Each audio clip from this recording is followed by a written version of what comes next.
şunu sormak isterim.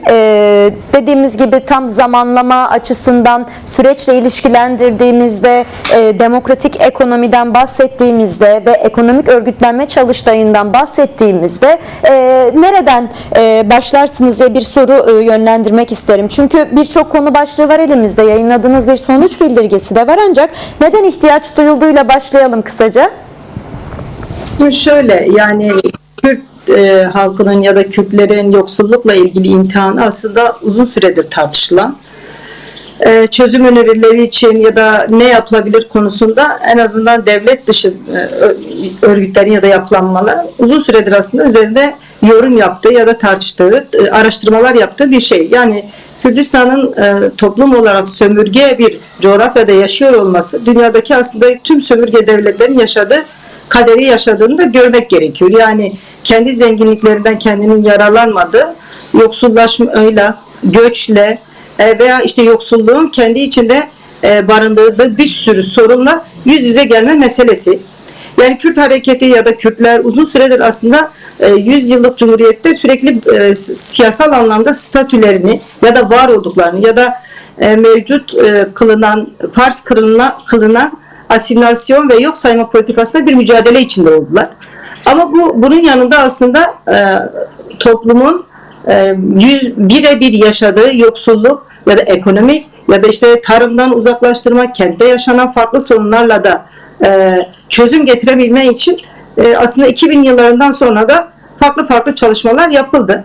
DTK zamanında da aslında bununla ilgili hem komisyon hem diyelim çalıştaylar, bununla ilgili işte mevsimlik işçilerin ya da işte kadınların ya da işte diyelim turizmin farklı gibi bir sürü meselelerle ilgili aslında tartışmalar, sonuç bildirgeleri, yine o dönem yapılan kooperatifler, yerel yönetimlerle bu kooperatiflerin ilişkileri ya da bu kooperatifleri sürdürür hale getirebilme. Yine köye dönüşle ilgili, yani Kürtlerin aslında üretimden koparılmasının en yakıcı örneği aslında boşaltılan köylerdir.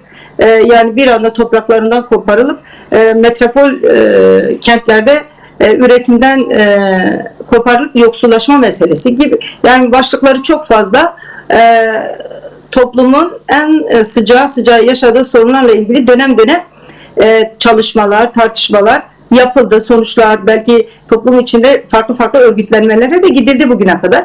Ama hani biraz önce konuğunuzla da konuştunuz ya da işte hukukçular da hafta sonu yine çalışma yaptı. Sorun gidip statü meselesinde tıkanıyor ne yazık ki. Yani dediğim gibi bir sürü çalışma yapılıyor ama eğer devlet dışı veya devlet politikalarına ters düşen bir örgütlenme, bir yapılanma, bir çalışma olduğu zaman çok kısa süre içinde kriminalize edilebiliyor. Yani yok sayılabiliyor, ortadan kaldırılabiliyor.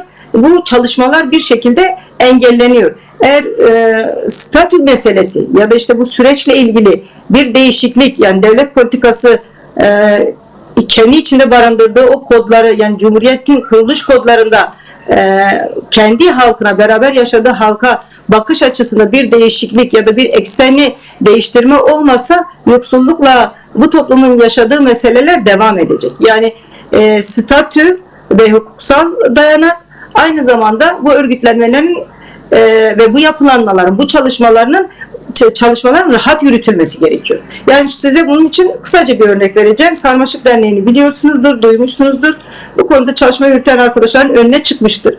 Yani yine 2010'ların hatta 2007-2008'lerin sonunda derin yoksulluk meselesi tartışılırken çözüm en azından üretime katkı sunamayacak ama yoksullukla yüz yüze olan ailelere ya da işte özellikle kadınlara verilen destekle ilgili kurulan bir dernekti. O derneğe mesela emekçiler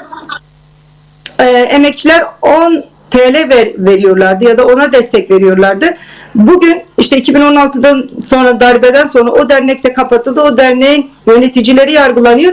İhraç edilen birçok emekçinin gerekçesinde o 10 TL verdiği para yüzünden şu an kriminal bir hale getiriyor. Yani mantıken bakıldığında kentinde beraber yaşadığı bir yoksula destek olmak istemiş ama günün sonunda bu mesele yüzünden yargılanıyor, ekmeğinden ediliyor ya da aynı zamanda farklı şekillerde mahkemelerle, yargılanmalarla yüz yüze kalıyor. Bu küçük bir örnek. Bunun gibi aslında bir sürü meseleyi konuşabiliriz. Özellikle biraz değerlendirmenizin girişinde de belirttiniz. Gerçi değerlendirmeniz çok fazla kapsayıcıydı. Süreçle ilişkisine dair de önemli noktalara değindiniz ama bana kalırsa da çok çarpıcı bir ifade vardı. Çünkü barış sürecini konuşurken aslında barıştan bahsederken buna neden ihtiyaç duyuluyor derken aynı zamanda geçmişe, savaş deneyimlerine ve yarattıkları sonuçlara da bakmak gerekir. O yüzden de aynı zamanda bunun konuşulması, tartışılması önemli ve yine çok çarpıcı ifade var demiştim. Kesinlikle bu da NAN'ın ülkesinin NAN'a muhtaç bırakılmış olmasını asla kabul etmiyoruz meselesi. Yani önceden savaş dolayısıyla köylerden göçertilen ya da bölge için ayrıca hukuk başlıkları açıldı, işte terörle mücadele kanunlarıyla aynı zamanda bölgeyi tamamen sizin de belirttiğiniz gibi kriminalize eden bir siyaset ve politika yürütüldü. Aynı zamanda yaşam kısıtlandı orada. Hem doğasıyla hem ekonomisiyle, yani hem işsizlik var. Onun dışında birçok noktada emeğin de sömürüldüğü, birçok özel şirketin kendini orada barındırdığı bir mesele var. Dolayısıyla genel itibariyle bu yaklaşımı bir sömürgecilik olarak da vurguladınız bu çalıştayda. Yani NAN'ın ülkesinin NAN'a muhtaç olmasına karşı nasıl bir örgütlülük modeli de öneriyorsunuz? Hem biraz bunu açın, bu cümleyi, hem de nasıl bir örgütlenme modeli kurmak istiyorsunuz? Buna da değinir misin lütfen?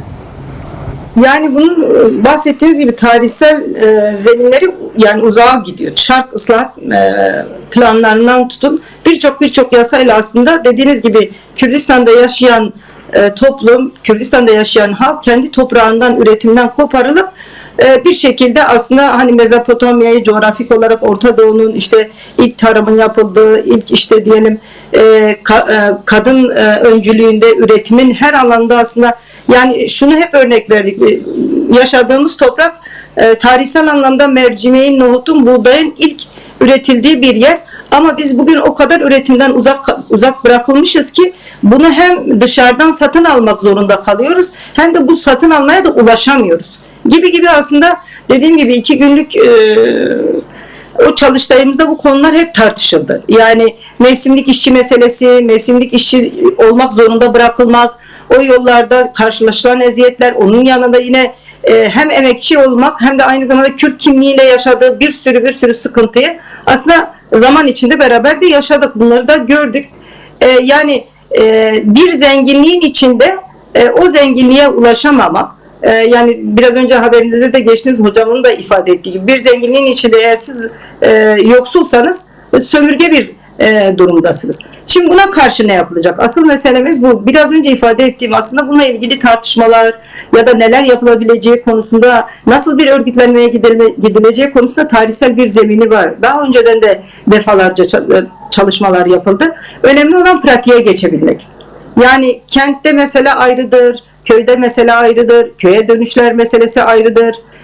Bu çalışma hayatına kadınlar nasıl katılacak ya da gençler nasıl katılacak gibi aslında birçok başlığı var. Aynı zamanda tarihsel atıfta bulunduk ama aynı zamanın kendi içinde yarattığı sorunlar da var. Mesela uluslararası şirketlerin gelip şu an Kürdistan'ın dağlarını maden mezarlığına çevirme meselesi var.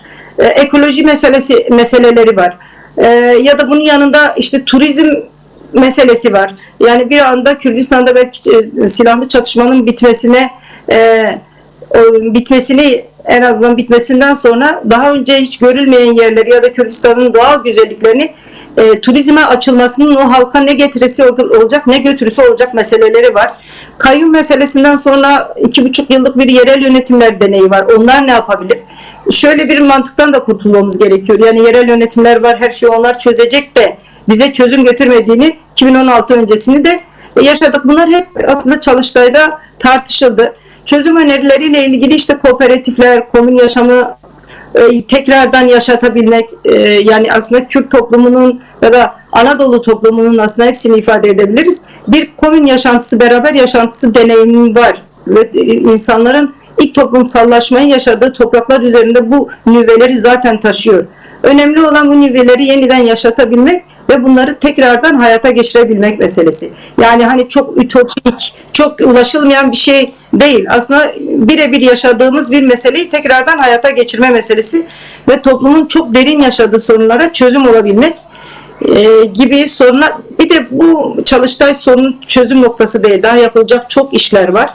deneyimler var. Yapacağız, bozacağız, yan yana geleceğiz, tekrardan yapacağız gibi de bu meseleyi de işte barış sürecinin belki bu süreç mi diyelim ya da müzakere dönemi mi diyelim, bunun da sonuçları bu çalışmaların biraz yönünü de belirleyecek dememiz gerekiyor aslında.